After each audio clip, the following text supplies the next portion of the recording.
ಕರ್ನಾಟಕದಲ್ಲಿರುವಂತಹ JCB, JDS, Congress, BJP ಅಂತಹ ಪರಮಭ್ರಷ್ಟ ರಾಷ್ಟ್ರೀಯ ಪಕ್ಷಗಳನ್ನು ತಿರಸ್ಕರಿಸಿ ಕರ್ನಾಟಕದ ಏಕೈಕ ಪ್ರಾದೇಶಿಕ ಮತ್ತು ಪ್ರಾಮಾಣಿಕವಾದಂತಹ KRS ಪಕ್ಷವನ್ನು ಬೆಂಬಲಿಸಿ ಎಂದು ನಾವು ಇದೇ ಸೋಮವಾರ ಬೆಂಗಳೂರು ಗ್ರಾಮಾಂತರ ಜಿಲ್ಲೆಯ ದೇವನಹಳ್ಳಿಯಿಂದ ಆರಂಭಿಸಿ ಇವತ್ತು 6ನೇ ದಿವಸ ವಿಜಯಪುರ ಜಿಲ್ಲೆಗೆ ಕರ್ನಾಟಕಕ್ಕಾಗಿ ನಾವು ಎನ್ನುವಂತಹ KRS ಪಕ್ಷದ ಬೈಕ್ ಜಾಥಾ ಬಂದಿದೆ.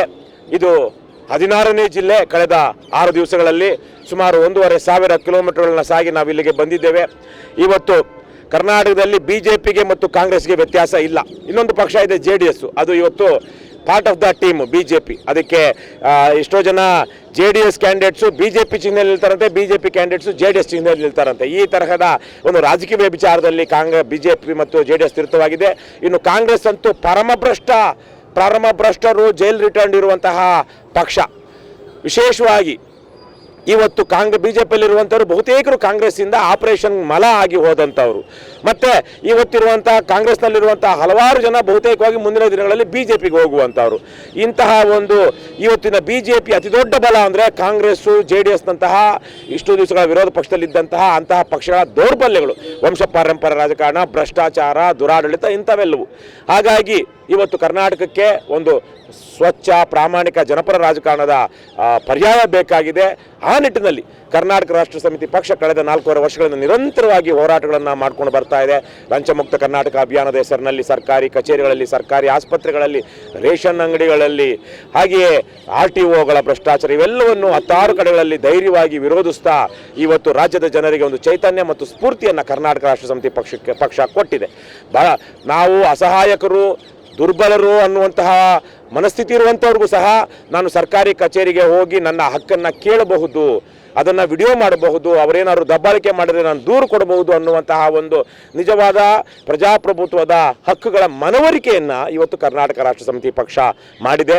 ಆ ಹಿನ್ನೆಲೆಯಲ್ಲಿ ಮುಂದಿನ ದಿನಗಳಲ್ಲಿ ಕರ್ನಾಟಕದಲ್ಲಿರುವಂಥ ಈ ಪರಮಭ್ರಷ್ಟ ಇವತ್ತಿನ ಸಿದ್ದರಾಮಯ್ಯ, DK ಶಿವಕುಮಾರ್, ಕುಮಾರಸ್ವಾಮಿ, ಯಡಿಯೂರಪ್ಪ ಈ ತರಹದ ಏನು ಭ್ರಷ್ಟ ರಾಜಕಾರಣಿಗಳಿದ್ದಾರೆ ಇವರೆಲ್ಲರನ್ನು ತಿರಸ್ಕರಿಸಿ ನೀವು ಈ ಕರ್ನಾಟಕದ ಜನ ನೀವು ರಾಜಕೀಯಕ್ಕೆ ಮುಂದಾಗಿ, ವಿಶೇಷವಾಗಿ ಯುವತಿಯರು ರಾಜಕಾರಣಕ್ಕೆ ಬನ್ನಿ, ಪ್ರಾಮಾಣಿಕವಾದ ರಾಜಕಾರಣ ಮಾಡಿ, ಹಣ ಹಂಚುವುದು, ಹೆಂಡ ಕೊಡಿಸುವುದು, ಜಾತಿ ರಾಜಕಾರಣ ಮಾಡುವುದು ಇದೆಲ್ಲ ರಾಜಕಾರಣ ಭಾಳ ಪರಮ ಪವಿತ್ರವಾದದ್ದು. ಈ ಇವತ್ತಿನ ವರ್ತಮಾನವನ್ನು ಮತ್ತು ಭವಿಷ್ಯವನ್ನು ಕಟ್ಟುವಂತಹ ಭಾಳ ದೊಡ್ಡ ಸೇವೆ ರಾಜಕಾರಣ ಅಂದರೆ. ಬನ್ನಿ, ಈ ಭ್ರಷ್ಟರ ಚೇಲಾಗಳಾಗಿ, ಅವರ ಬಾಳಬಡುಕರಾಗಿ ನಿಮ್ಮ ಜೀವನವನ್ನು ಹಾಳು ಮಾಡಿಕೊಳ್ಬೇಡಿ ಅಂತ ನಾವು ರಾಜ್ಯದ ಯುವಜನತೆಗೆ ಮನವರಿಕೆ ಮಾಡೋದಕ್ಕೆ, ಕೇಳೋದಕ್ಕೆ, ಮನವಿ ಮಾಡೋದಕ್ಕೆ, ಆಗ್ರಹ ಮಾಡೋದಕ್ಕೆ, ಒತ್ತಾಯ ಮಾಡೋದಕ್ಕೆ ನಾವು ಈ ಬೈಕ್ ಜಾಥಾವನ್ನು ಹಮ್ಮಿಕೊಂಡಿದ್ದೇವೆ. ಇವತ್ತು ಈಗಾಗಲೇ ನಾನು ಹೇಳಿದಾಗೆ 16ನೇ ಜಿಲ್ಲೆ. ಕಳೆದ 6 ದಿವಸಗಳಿಂದ ಇವತ್ತು 6ನೇ ದಿವಸದ ಕೊನೆಯ ದಿನ. ಇವತ್ತು 16ನೇ ಜಿಲ್ಲೆ. ಇವತ್ತು ನಾವು ಬೆಳಗಾವಿಯಿಂದ ಹೊರಟು ಯರಗಟ್ಟಿ ಮೂಲಕ ಲೋಕಾಪುರ, ಬಾಗಲಕೋಟೆಯನ್ನು ದಾಟಿಕೊಂಡು ಮಧ್ಯಾಹ್ನ ವಿಜಯಪುರ ಜಿಲ್ಲೆಯ ಕೋಲಾರಕ್ಕೆ ತಲುಪಿ ಈಗ ಅಲ್ಲೊಂದು ಸಣ್ಣ ಸಾರ್ವಜನಿಕ ಸಭೆಯನ್ನು ಮಾಡಿ ಈಗ ವಿಜಯಪುರಕ್ಕೆ ಬಂದಿದ್ದೀವಿ. ಈ ಸಂದರ್ಭದಲ್ಲಿ ನಾನು ವಿಜಯಪುರ ಜಿಲ್ಲೆಯ ಜನತೆಯಲ್ಲಿ ಕೇಳ್ಕೊಳ್ಳೋದೇನು ಅಂದರೆ, ದಯವಿಟ್ಟು ಕರ್ನಾಟಕ ರಾಷ್ಟ್ರ ಸಮಿತಿ ಪಕ್ಷಕ್ಕೆ ಬನ್ನಿ. ಮುಂದಿನ ದಿನಗಳಲ್ಲಿ ಗ್ರಾಮ ಪಂಚಾಯಿತಿ, ತಾಲೂಕ್ ಪಂಚಾಯಿತಿ, ಜಿಲ್ಲಾ ಪಂಚಾಯಿತಿ, MLA ಈ ಥರದ ಚುನಾವಣೆಗಳಲ್ಲಿ ಸ್ಪರ್ಧೆ ಮಾಡಿ ಆ ಸ್ಪರ್ಧೆಯ ಮೂಲಕ ಒಂದು ರಾಜಕೀಯ ಪರ್ಯಾಯವನ್ನು ಕೊಡೋದಕ್ಕೆ ಪ್ರಯತ್ನಿಸಿ. ದುರ್ಬಲರಿಗೆ, ಅಸಹಾಯಕರಿಗೆ ನ್ಯಾಯವನ್ನು ಕೊಡಿಸೋದ್ರ ಮೂಲಕ ನಿಮ್ಮ ಜೀವನ ಸಾರ್ಥಕ್ಯವನ್ನು ಮಾಡಿಕೊಂಡು ನಿಮ್ಮ ಮತ್ತು ನಿಮ್ಮ ಮಕ್ಕಳ ಯೋಗಕ್ಷೇಮವನ್ನು, ಭವಿಷ್ಯವನ್ನು ಸುಭದ್ರ ಮಾಡಿಕೊಳ್ಳಿ ಅಂತ ಈ ಸಂದರ್ಭದಲ್ಲಿ ನಾನು ಅವರನ್ನು ಕೇಳ್ಕೊಳ್ತೀನಿ. Thank you. ಕರ್ನಾಟಕ ರಾಷ್ಟ್ರ ಸಮಿತಿ ಪಕ್ಷ ಕಳೆದ ವಿಧಾನಸಭಾ ಚುನಾವಣೆಯಲ್ಲಿ 195 ಕ್ಷೇತ್ರಗಳಲ್ಲಿ ಸ್ಪರ್ಧೆ ಮಾಡಿತ್ತು.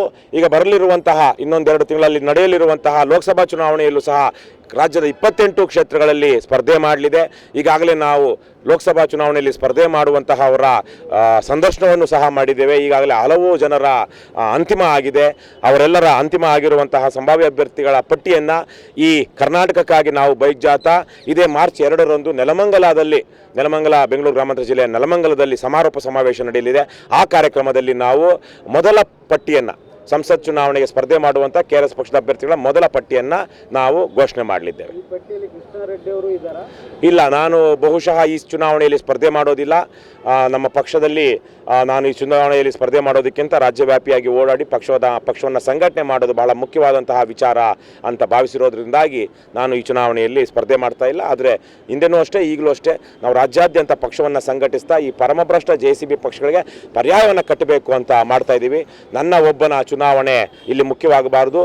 ರಾಜ್ಯಾದ್ಯಂತ ನೂರಾರು ಸಾವಿರಾರು ಜನ ಯುವ ಮುಖಂಡರುಗಳು, ನಾಯಕರುಗಳು ರಾಜಕೀಯಕ್ಕೆ ಬರಬೇಕು. ಅಂತಹ ಯುವಕರಿಗೆ ಒಂದು ವೇದಿಕೆಯನ್ನು ಕರ್ನಾಟಕ ರಾಷ್ಟ್ರ ಸಮಿತಿ ಪಕ್ಷ ಕಟ್ಟಿಕೊಡಬೇಕು ಅನ್ನುವಂಥದ್ದು ನಮ್ಮ ಎಲ್ಲರ ಉದ್ದೇಶ.